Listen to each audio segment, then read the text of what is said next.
There is a weight most people carry into their 40s and 50s that nobody ever named for them. It is not grief, exactly. It is not stress, exactly. It sits somewhere between the two, this quiet, persistent feeling that things should be different than they are, that you should be different than you are. And here is the question I want you to sit with today. What if the heaviest thing you are carrying was never yours to pick up in the first place? We live in a culture that has confused motion with meaning. By the time most of us reach our 40s, we have spent 2 full decades running toward promotions, running toward milestones, running toward some version of a life we were told would feel like a rival. And then one morning, maybe it was a Tuesday, maybe it was completely ordinary, you stopped running for just a moment, and in that silence, the question rose up like smoke. Is this it? That question is not a crisis. That question is an invitation. But here's where the modern world fails us completely. When that question arrives, we are handed distractions, productivity hacks, hustle culture mantras, 5-step morning routines.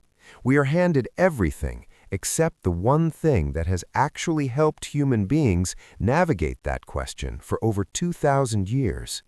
We are handed everything except philosophy. And not philosophy as an academic exercise, philosophy as medicine, philosophy as a daily practice of the mind, philosophy the way the ancients always intended it, as a tool for living. Today, we are going to talk about one man, one book, and one idea that has the power to change the way you move through every remaining day of your life.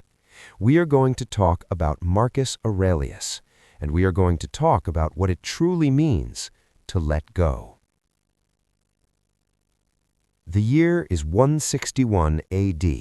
A man sits down at a small writing table, not in a palace, not in comfort, but in a military tent on the frozen banks of the Danube River. Outside, a war is being fought. Inside, an empire is slowly fracturing under the weight of plague, invasion, and political betrayal.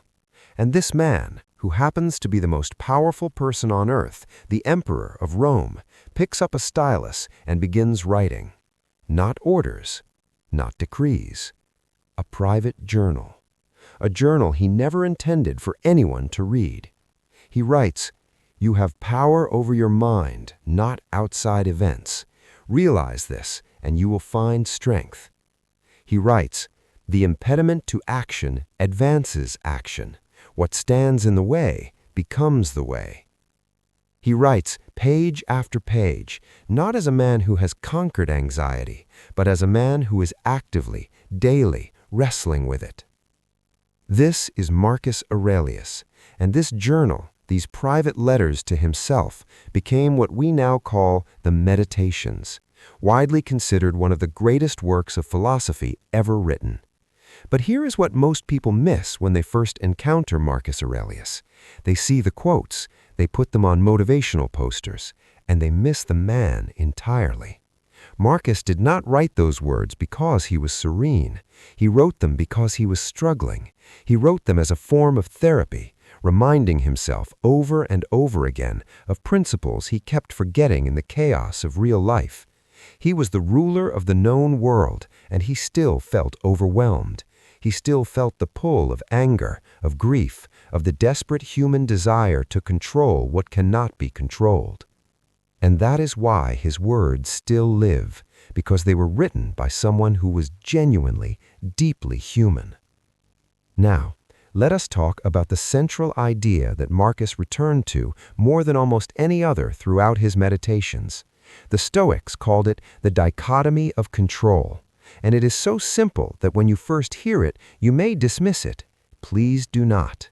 The idea is this: there are things within our control, and there are things outside our control, and all human suffering, all of it, comes from our failure to know the difference. Within our control, our thoughts, our responses, our values, our choices in this present moment. Outside our control, other people's opinions, the economy, our health, the past, the future, the weather, whether the person we loved stayed or left. That's the entire list, those 2 columns, and Marcus Aurelius spent 30 years trying to keep them straight in his own mind. There is a moment in the Meditations that stops me every single time I read it. Marcus has just lost one of his closest friends. The grief is evident, even in the restrained, measured language he uses. And instead of suppressing it, instead of performing the Stoic cliché of cold indifference, he allows himself to feel it fully. And then he writes something that I believe is one of the most mature sentences a human being has ever committed to paper. He writes, "Loss is nothing else but change, and change is nature's delight." Not a denial of grief, not an instruction to feel nothing, but a reframing, a placing of personal loss inside a much larger, much older context, the context of nature itself, the context of time. He is saying, this too is part of it. This pain, this loss, this change, it was always going to be part of it. The Stoics called this Amor Fati, the love of fate, and Friedrich Nietzsche, centuries later, picked up the same torch when he wrote that his formula for human greatness was this: not merely to bear what is necessary, but to love it. Now I want to bring this across the bridge into your life, because this is where ancient wisdom either becomes real or remains just poetry. Think about the last time you were truly consumed by worry. Not a passing concern. I mean the kind of worry that lives in your chest, that wakes you at 3 in the morning. The worry about your children's choices, your financial future, your health, your relevance, whether the years ahead will matter. Here is what Marcus Aurelius would ask you, and I want you to take this seriously. Is what you are worrying about inside your control or outside it? Not partially, fully. Because we're very good at convincing ourselves that we have more control than we do. We tell ourselves that if we just worry enough, plan enough, anticipate enough, we can prevent the bad thing from happening. But worry is not preparation. Worry is suffering in advance for something that may never arrive. And Marcus knew this intimately. He was preparing for wars he could not fully control. He was managing a plague, the Antonine Plague, which killed millions, with medicine that was primitive at best. He was watching people he loved die, watching institutions he had built crack under pressure. And every single day he returned to the same discipline. He called it prosoche, the practice of attention, of returning your mind deliberately and without judgment to what is real and what is now. There is another dimension of Marcus Aurelius's wisdom that I think speaks especially powerfully to anyone in their 40s, 50s, or beyond, and that is his relationship with time. He was acutely aware that his time was limited, not as a morbid fixation, but as a clarifying lens. He wrote, "Confine yourself to the present." He wrote, "Do not indulge in dreams of what you have not, but count the blessings you actually have, and think how much you would desire them if they were not already yours." This is not toxic positivity. This is not a command to pretend everything is fine. This is the deep, disciplined practice of noticing what is already here, what is already enough. Because here is the hard truth that Marcus understood, and that most of us spend our middle years slowly, painfully learning. We will never arrive. There is no destination where the anxiety stops and the peace begins, and you finally feel like you did enough, became enough, mattered enough. The peace was always available here, in this moment, in this ordinary Tuesday, in the imperfect, unremarkable, irreplaceable texture of your actual life. So, how do we actually live this? Not as a philosophy major, not as a monk, but as a regular human being with a mortgage, a complicated family, and a body that is not 25 anymore.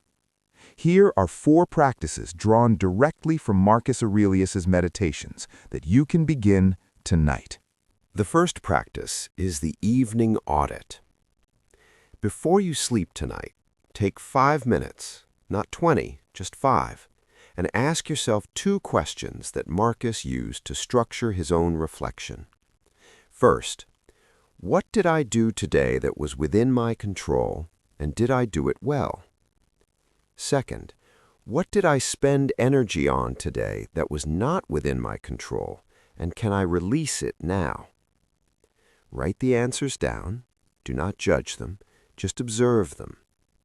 Over time, this simple practice rewires the way your mind categorizes experience.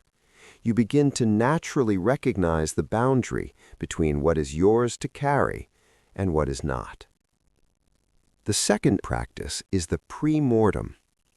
This sounds counterintuitive, but it is one of the most powerful Stoic techniques, and Marcus used a version of it regularly. The Stoics called it negative visualization, the deliberate, calm imagining of loss before it occurs. Not to torture yourself, but to inoculate yourself against the shock of impermanence, and more importantly, to recognize the value of what you currently have while you still have it. Tonight, think of something you love, a relationship, your health, your home, your freedom. Hold it in your mind. Now, gently ask, what would my life look like without this? Sit with that for 60 seconds, and then come back. Notice how differently you feel about that person, that thing, that ordinary blessing, when you have truly imagined its absence. The third practice is the one-sentence reframe. Whenever you feel yourself pulled into anxiety about something you cannot control, stop and complete this sentence, out loud if you can. This is not in my control, and therefore it is not mine to carry. That is it. The sentence sounds too simple to matter. It is not. Language shapes cognition. Saying those words, naming the truth of the situation, begins the process of genuine release. Marcus did this constantly in his meditations. He talked himself back to reason on the page, repeatedly, patiently, without self-criticism. The fourth practice is the slow morning. Marcus Aurelius began each morning with what scholars believe was a brief period of philosophical preparation, mentally reviewing his principles before the chaos of the day began. You do not need to read Latin philosophy at dawn, but spend 10 minutes tomorrow morning, before the phone, before the news, before the demands, in deliberate quiet. Ask yourself, what is truly important today? What is in my control? What kind of person do I want to be in the next 24 hours? These 10 minutes will do more for your peace of mind than an hour of news consumption ever will. Marcus Aurelius died in 180 AD on another cold military campaign, far from Rome. He never finished his meditations. He never published them. They were private notes from a man in constant, honest conversation with himself about how to live well. And somehow, nearly 2,000 years later, his words found you. That is not an accident. It is not nostalgia. It is because the questions he was wrestling with about control, about loss, about meaning, about how to remain human in an inhuman world, are your questions too. You are not behind. You are not broken. You are not too late. You are simply, beautifully, in the middle of the great wrestle that every conscious human being is called to engage with. And the fact that you are here, thinking about this, asking these questions, that is already the beginning of wisdom. Marcus wrote, "Waste no more time arguing about what a good man should be. Be one." So here's the question I want to leave you with, the question I hope you will carry into the rest of your week and maybe leave your thoughts on in the comments below. What is one thing you have been carrying, one worry, one resentment, one version of yourself you think you should have become, that you are finally ready to set down? Take your time with that. And thank you, genuinely, for spending these minutes in the quiet with me. It matters more than you know.